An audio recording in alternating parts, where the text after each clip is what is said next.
Welcome, dear viewers, to this captivating journey through the life of Jesus. Today, we delve into pivotal moments that shaped history, from his triumphant entry into Jerusalem to the heart-wrenching betrayal that would alter the course of humanity forever. The sun-drenched streets of Jerusalem, a bustling crowd, and a man riding on a humble donkey. Jesus, the long-awaited Messiah, approaches the city gates. His disciples, hearts pounding, shout praises, "Blessed is the King who comes in the name of the Lord." Luke 19:37. Zechariah's ancient prophecy echoes in their minds, "Rejoice greatly, O daughter of Zion. Your king comes to you, triumphant and victorious." Zechariah 9:9. But what did Jerusalem mean for Jesus? It meant certain death. He knew it. No illusions of a quick, heroic demise. His purpose lay beyond the cheers and palm branches. Jerusalem was the path to the cross, the ultimate sacrifice for humanity's redemption. At the poignant Last Supper, Jesus shared bread and wine with his followers. The room buzzed with anticipation. Little did they know that one among them would betray their teacher. Judas Iscariot, a trusted disciple, slipped away into the night, sealing Jesus' fate. The anguish of betrayal hung heavy in the air, like a storm gathering on the horizon. In the moonlit Garden of Gethsemane, Jesus knelt, sweat like drops of blood, praying for deliverance. But there would be no reprieve. The soldiers arrived, led by Judas, the kiss of betrayal branding Jesus' cheek.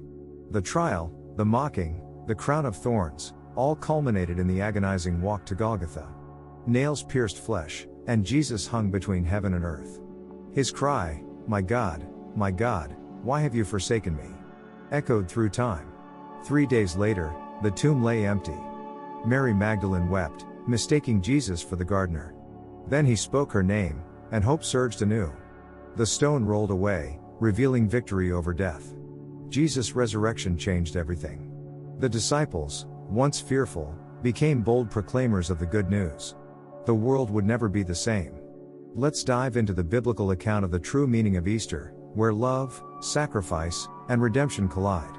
Uncover the profound meaning behind this pivotal moment in Christianity. Whether you're a believer or simply curious, this video will leave you inspired and moved.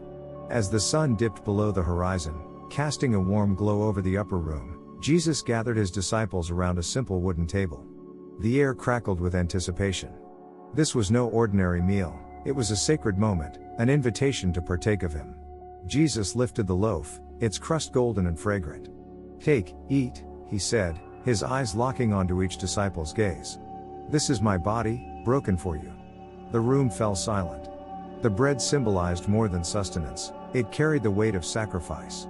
Jesus knew that soon his flesh would be pierced, his bones broken. Yet, in this act, he invited his followers to share in his suffering, to remember the cost of redemption. Next came the cup, a vessel of crimson liquid. Jesus raised it high, his voice steady. "This is my blood, shed for the forgiveness of sins." The disciples exchanged glances, their hearts heavy. The wine flowed like life itself, binding them to a covenant, a new promise. As they sipped, they tasted grace and mercy. The symbolism was profound. Jesus' blood would wash away their guilt, their shame, their deepest regrets, and so, the tradition of communion was born.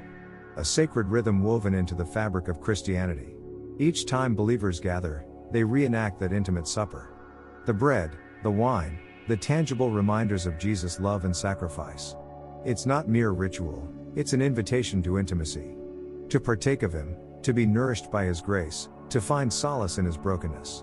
Judas Iscariot sat among the disciples, his face obscured by shadows. His eyes darted nervously, like a trapped animal. He had walked with Jesus, witnessed miracles, shared meals. Yet, darkness had crept into his heart. 30 pieces of silver, the price of betrayal, weighed heavy in his pocket. As Jesus spoke of his impending suffering, Judas squirmed. The room seemed smaller, the air suffocating. He knew what he must do. When Jesus uttered those fateful words, "One of you will betray me," Judas' heart pounded. He glanced at the Master, their eyes locking. Jesus' gaze held both sorrow and love. Judas' kiss would seal the fate of the Son of God. In the quiet of that candlelit room, Judas slipped away. His footsteps echoed down the stone corridors, mingling with the distant cries of street vendors. The kiss that would echo through eternity, landed on Jesus' cheek. The room trembled with the weight of betrayal. The Last Supper, a tapestry of invitation and betrayal. Jesus, the bread of life, offered himself freely.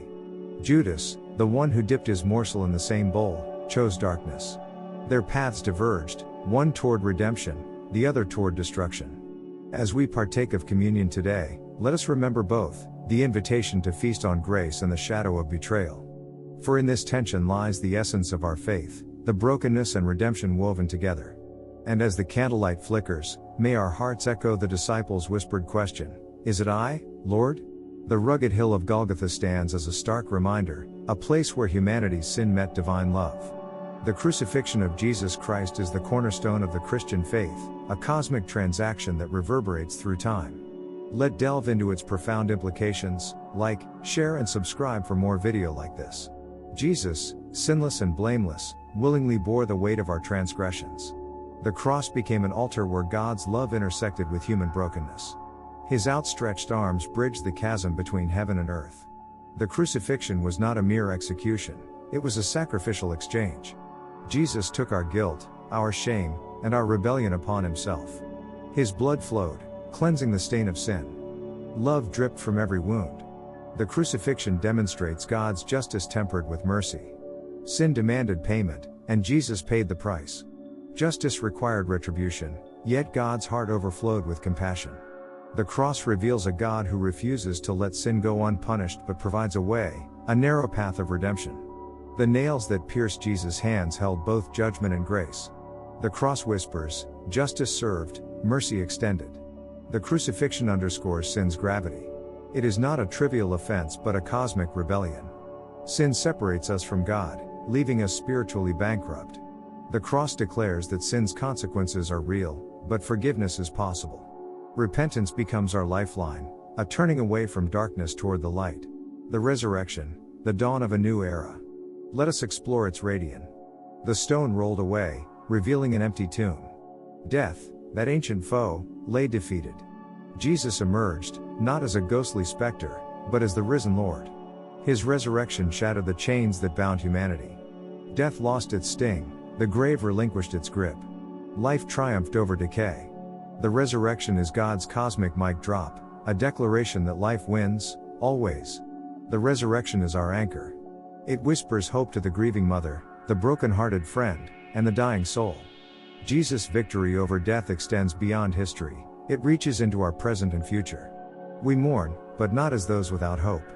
The empty tomb beckons us to look beyond the temporal, to fix our gaze on eternity. Our loved ones sleep, awaiting the grand awakening. Jesus' resurrection isn't a metaphor, it's a reality. His empty tomb guarantees our own resurrection. We, too, will rise, imperishable, incorruptible. Death becomes a mere transition, a passage from mortality to immortality. The resurrection invites us to live with eternity in view, to invest in treasures that moth and rust cannot destroy. The crucifixion and resurrection form the warp and weft of our faith. They are inseparable, like sunrise and sunset. The cross whispers, "You are loved."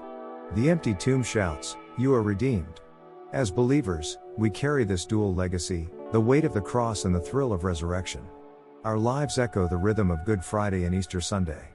May we embrace the crucifixion's gravity, repenting and receiving forgiveness. May we dance in the light of the resurrection, knowing that death is but a comma, not a period. And as we journey through life, may our hearts echo the ancient cry, "He is risen indeed."